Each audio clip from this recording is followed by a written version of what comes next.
मधुबन के बाबा, मधुबन के बाबा मुरली वाले, आपका क्या कहना, आपका क्या कहना। ओम शांति। 3 फरवरी 2023। बाबा की महावाक्य। मीठे बच्चे, नर से नारायण बनने के लिए परफेक्ट ब्राह्मण बनो। सच्चा ब्राह्मण वह जिसमें कोई भी विकार रूपी दुश्मन ना हो। प्रश्न: बाप का रिगार्ड किन बच्चों को प्राप्त होता है? समझदार कौन है? उत्तर: बाप का रिगार्ड उन्हें मिलता जो यज्ञ का हर एक कार्य रिस्पॉन्सिबिलिटी से करते हैं, कभी गफलत नहीं करते, पावन बनाने की रिस्पॉन्सिबिलिटी समझ इसी सेवा पर तत्पर रहते हैं। चलन बहुत रॉयल है, कभी नाम बदनाम नहीं करते, ऑल राउंडर हैं। समझदार वह जो फुल पास होने की कोशिश करते हैं, कभी दुखदाई नहीं बनते, कोई भी उल्टा कार्य नहीं करते। गीत: आज नहीं तो कल बिखरेंगे यह बादल। ओम शांति। यह बच्चों को कौन डायरेक्शन देते हैं? बेहद का बाप, जिसको बच्चे इतना पिता व्रता होकर याद नहीं करते। बाप कहते हैं, बच्चे अब वापस घर चलना है। बच्चे किसको कहते हैं? जो ब्रह्मा मुख वंशावली ब्राह्मण हैं, उन्हों को बाप बच्चे कहेंगे, क्योंकि उनकी संतान बनी है। बाप बैठ समझाते हैं, जब नई सृष्टि रचनी है तो पुरानी सृष्टि की आत्माओं को घर चलना है। अब तुम बच्चे बाप और बाप के घर को जानते हो। इतना जरूर है, कोई तो बाप को अच्छी रीति याद करते हैं, श्रीमत पर चलते हैं, कोई देह अभिमान के कारण याद नहीं करते हैं, पावन नहीं रहते। ब्राह्मण है ही ईश्वरीय संतान। ब्रह्मा मुख वंशावली। रचयिता बाप गाया जाता है ना, ब्रह्मा मुख कमल से संतान रचते हैं। तुम बच्चे जानते हो बरोबर, हम ईश्वर की संतान ब्रह्मा के मुख वंशावली ब्राह्मण बने हैं। ब्राह्मण उनको कहा जाता है जो पावन रहते हैं। सारा मदार है ही पवित्रता पर। इसको कहा जाता है अपवित्र पतित दुनिया। मनुष्य मात्र जो पतित हैं, वह पावन का अर्थ नहीं समझते। कलयुग पतित दुनिया, सतयुग पावन दुनिया है, यह कोई भी नहीं जानते। कई तो कह देते हैं सतयुग त्रेता में भी पतित लोग हैं, सीता चुराई गई। यह हुआ पावन दुनिया की ग्लानि करना। जैसी दृष्टि वैसी सृष्टि देखने में आती है। पावन दुनिया में भी पतित हैं, तो क्या बाप ने पतित दुनिया रची? बाप तो पावन दुनिया ही स्थापन करते हैं। गाया भी है, पतित पावन आओ। आकर इस सृष्टि को, उसमें भी खास भारत को पावन बनाओ। अब यह ब्रह्मा कुमार कुमारी नाम पड़ता ही उन पर है जो पावन होकर रहते हैं। पतित को ब्राह्मण ब्राह्मणी व बीके कह नहीं सकते, वह है ही कुख वंशावली। तुम ब्राह्मण हो ब्रह्मा मुख वंशावली। ब्रह्मा कुख वंशावली तो नहीं कहा जाता, वह है ही पतित। अब तुम ईश्वरीय संतान बने ही इसीलिए हो कि पावन दुनिया के मालिक बने। ब्राह्मण ब्राह्मणी अथवा ब्रह्मा कुमार कुमारी कहलाकर यदि पतित होते हैं या विकार में जाते हैं, तो वह बीके नहीं हुए। ब्राह्मण कभी विकार में नहीं जाते, विकार में जाने वाले को शूद्र कहा जाता है। ईश्वर की औलाद बनते ही इसलिए हैं कि ईश्वर से हम राज्य भाग्य लेवे। राजाई का वर्षा लेने के लिए पुरुषार्थ करना चाहिए। लक्ष्य रखना है कि हम नर से नारायण बने। तुम बच्चे जानते हो कि नंबर 1 है काम, सेकंड नंबर है क्रोध। क्रोध आदि का भूत रह जाता है तो वह पूरे वर्षे के लायक नहीं बनते। कहा जाता है यह काम व क्रोध के भूतवश परवश हो गया। बाप को याद न करने कारण रावण के वश हो जाते हैं। ऐसे क्रोधी व कामी नर से नारायण पद पा नहीं सकते। यहाँ चाहिए परफेक्ट ब्राह्मण। बाप समझाते हैं पहले नंबर का भूत आता है देही अभिमान। अगर देही अभिमानी हो बाप को याद करते रहे तो बाप मदद भी करे।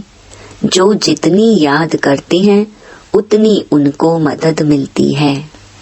ब्राह्मण सच्चा वह जिसमें यह विकार रूपी दुश्मन ना हो। मुख्य देह अभिमान के कारण ही और दुश्मन आते हैं। यह भारत शिवालय था, तब दुख की कोई बात नहीं थी। यह मनुष्यों को पता नहीं है। वह तो कह देते हैं माया भी है ही, ईश्वर भी है ही। अरे ईश्वर अपने समय पर आता, माया अपने समय पर आती। आधा कल्प है ईश्वरीय राज्य, आधा कल्प है माया का राज्य। यह समझानी शास्त्रों में नहीं है। वह है ही भक्ति मार्ग। ज्ञान का सागर एक ही बाप है जिसको पतित पावन कहा जाता है। जो बाप को याद नहीं करते हैं उनसे पतित काम जरूर होते ही रहेंगे। उनको ब्राह्मण ब्राह्मणी कह नहीं सकते। बड़ी सूक्ष्म बातें हैं। शिव बाबा दादे को याद नहीं करेंगे तो वर्षा कहाँ से मिलेगा। फिर उनको इस पुरानी दुनिया के मित्र संबंधी आदि याद आते हैं। अच्छी रीति बाप को याद करेंगे तो बाप भी मदद देंगे। तुम कहाँ मुरली चलाने में मूंझ जाएंगे तो भी शिव बाबा प्रवेश कर आए मुरली चलाएंगे। बच्चों को पता नहीं पड़ता कि शिव बाबा आकर मदद करते हैं। समझते हैं हमने आज अच्छी मुरली चलाई। अरे आज अच्छी चलाई, कल क्यों नहीं चलाते थे। तुमको यह भी पता थोड़ी पड़ता है शिव बाबा बोलते हैं या ब्रह्मा बोलते हैं। शिव बाबा कहते हैं बच्चे तुम मेरी ईश्वरीय औलाद हो, मेरे को याद करो। ऐसे और कोई कह ना सके। मैं ही इनमें प्रवेश कर कह सकता हूँ मैं ज्ञान सागर हूँ ना। तुम ज्ञानी तू आत्मा बन रहे हो तो जो बाप से योग रखते हैं तो बाप भी आकर मदद करते हैं। देह अभिमानी याद थोड़े ही करेंगे। बाप को जरूर याद करना है। अहंकार नहीं आना चाहिए मैंने अच्छी मुरली चलाई। नहीं, समझना चाहिए शिव बाबा ने आकर मुरली चलाई। घड़ी घड़ी शिव बाबा को याद करना चाहिए। बहुत बच्चे हैं जो पूरा याद नहीं करते हैं तो कर्म भोग मिटता नहीं। बीमारियां आ जाती हैं, विकर्म विनाश नहीं होते हैं। बच्चों को बाप के साथ योग लगाना है। हम राज योगी हैं, बाप से राजाई लेनी है। हम नर से नारायण बनेंगे। दिल में समझना है मैं इतना पढ़ता हूँ जो सूर्यवंशी में जाऊं। ऐसे नहीं पहले दास दासी बन फिर राजाई पावे। बाप को याद करने से बाप की मदद मिलेगी, नहीं तो कुछ न कुछ पाप नुकसान आदि होता है। वह दुखदाई बहुत बनते हैं। लक्ष्मी नारायण तो सुखदाई है ना। समझदार बच्चे कोशिश करेंगे फुल पास होने की। ऐसे नहीं जो मिला सो ठीक, हर बात में ऑलराउंड पुरुषार्थ करना चाहिए। ऐसे भी नहीं कि यह काम इनका है हम क्यों करें। बाबा ऑलराउंड काम करते हैं ना। बच्चों की चलन ठीक नहीं रहती तो फिर नाम बदनाम कराते हैं। बाप कहते हैं मेरा बनकर और फिर उल्टा काम करते तो पद भ्रष्ट हो जाता है। ऐसे मत समझो कि यह ब्रह्मा बाबा डायरेक्शन देते हैं। शिव बाबा याद रहना चाहिए। बच्चों को समझना है दुनिया को पावन बनाने का बोझा सिर पर है। हम रिस्पॉन्सिबल हैं। भारत को पावन बनाने की बहुत बड़ी रिस्पॉन्सिबिलिटी है। यज्ञ का हर एक कार्य रिस्पॉन्सिबिलिटी से करना है।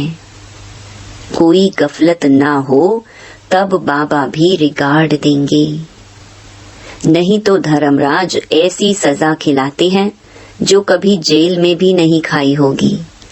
इसलिए बाप कहते हैं विनाश होने के पहले सब विकर्म योग से भस्म करो, नहीं तो जन्म जन्मांतर के विकर्मों की सजा धर्मराजपुरी में बहुत खानी पड़ेगी। इसलिए गफलत मत करो। यह अंतिम जन्म है, फिर तो जाएंगे ही स्वर्ग में। मोचरे खाकर फिर प्रजा पद पाना इसको पुरुषार्थ नहीं कहा जाता। उस समय त्राही त्राही करना पड़ेगा। यह भी बाप साक्षात्कार कराएंगे कि बार बार समझाया था। ब्राह्मण बनना कोई मासी का घर नहीं है। ईश्वर का बच्चा बनते हो तो फिर कोई विकार नहीं होना चाहिए। इसमें भी काम महाशत्रु है। जो काम वश हो जाते हैं उन्हें ब्राह्मण नहीं कह सकते।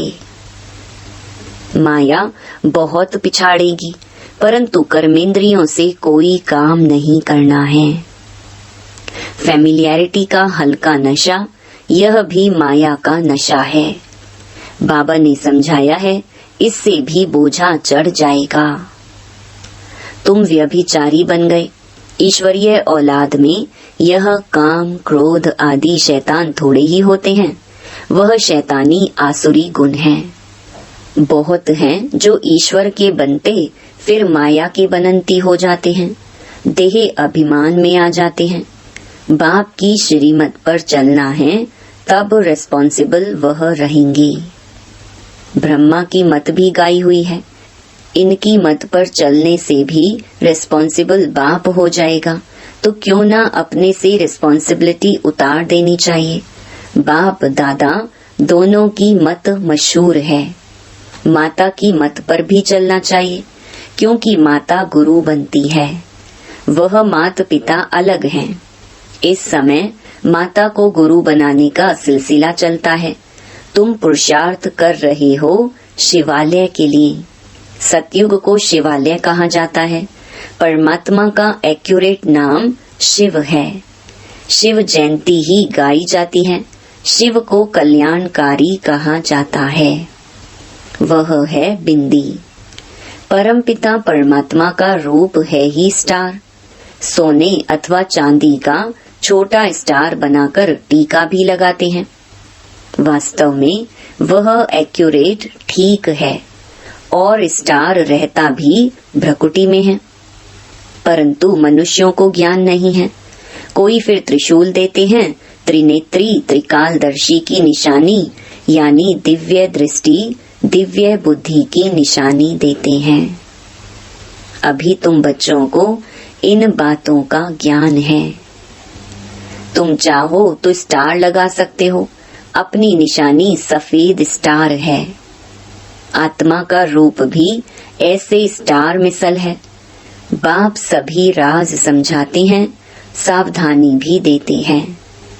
बीके वह जिनकी प्रतिज्ञा की हुई है कि पाप का काम कभी नहीं करेंगे। यह याद रखना है। किसकी दिल को दुखाना नहीं है। अगर दुखाते हैं तो शिव बाबा का बच्चा नहीं ठहरा। शिव बाबा आते ही हैं सुख देने, वहाँ यथा राजा रानी तथा प्रजा, सभी एक दो को सुख देते हैं। यहाँ सब सांवरे बने हैं, काम कटारी चलाते रहते हैं। यह है ही एक दो को दुख देने की दुनिया। सतयुग है एक दो को सुख देने की दुनिया। समझाना चाहिए कि हम ईश्वरीय संतान बने हैं। हम कोई पाप नहीं करते, नहीं तो पुण्य आत्माओं की दुनिया में इतना पद पा नहीं सकेंगे। हर एक की नब्ज से पता पड़ सकता है कि यह हमारे कुल का है व नहीं। हम कहते हैं भगवानुवाच, तो गाया हुआ है कि हम तुमको राजयोग सिखलाते हैं। भगवान तो एक निराकार को कहा जाता है, तो कब आकर राजयोग सिखलाएंगे? जरूर जब नई दुनिया स्थापन होगी। नई दुनिया के लिए जरूर पुरानी में आना पड़े। भगवानुवाच, हम तुमको राजयोग सिखाते हैं। कहाँ के लिए? क्या नरक के लिए? पावन दुनिया के लिए। भगवानुवाच, मैं तुमको राजाओं का राजा बनाता हूँ। बताओ कब आया था, वह कौन थे, फिर कब आएगा? जरूर सतयुग के लिए ही सिखलाएगा। बहुत सहज है, परंतु किसकी तकदीर में नहीं है तो बुद्धि में बैठ नहीं सकता। जैसे तत्ते तवे। फिर समझना चाहिए यह हमारे सूर्यवंशी चंद्रवंशी राजाई का नहीं है। बाकी प्रजा तो बहुत ही बननी है। अच्छा, मीठे मीठे सिकिलधे 5000 वर्ष बाद आकर मिले हो बाप से वर्षा लेने। ऐसे बच्चों को मात पिता बाप दादा का याद प्यार और गुड मॉर्निंग। रूहानी बाप की रूहानी बच्चों को नमस्ते। धारणा के लिए मुख्य सार। पहला, किसी की दिल को कभी भी दुखाना नहीं है। प्रतिज्ञा करनी है, कभी कोई पाप का काम नहीं करेंगे, सदा सुखदायी बनेंगे। दूसरा, कर्मेंद्रियों से कोई भी उल्टा कर्म नहीं करना है। बाप और दादा की मत पर चल अपना बोझ उतार देना है। वरदान, अमृत वेले से लेकर रात तक मर्यादा पूर्वक चलने वाले मर्यादा पुरुषोत्तम भव। संगम युग की मर्यादाएं ही पुरुषोत्तम बनाती हैं, इसलिए मर्यादा पुरुषोत्तम कहा जाता है। तमोगुणी वायुमंडल वाइब्रेशन से बचने का सहज साधन यह मर्यादाएं हैं। मर्यादाओं के अंदर रहने वाले मेहनत से बच जाते हैं। हर कदम के लिए बाप दादा द्वारा मर्यादाएं मिली हुई हैं। उसी प्रमाण कदम उठाने से स्वतः ही मर्यादा पुरुषोत्तम बन जाते हैं। तो अमृत वेले से रात तक मर्यादा पूर्वक जीवन हो, तब कहेंगे पुरुषोत्तम अर्थात साधारण पुरुषों से उत्तम आत्माएं। स्लोगन, जो किसी भी बात में स्वयं को मोल्ड कर लेते हैं वही सर्व की दुआओं के पात्र बनते हैं। ओम शांति। और अब यह एक बहुत अच्छी वीडियो भी जरूर देखें।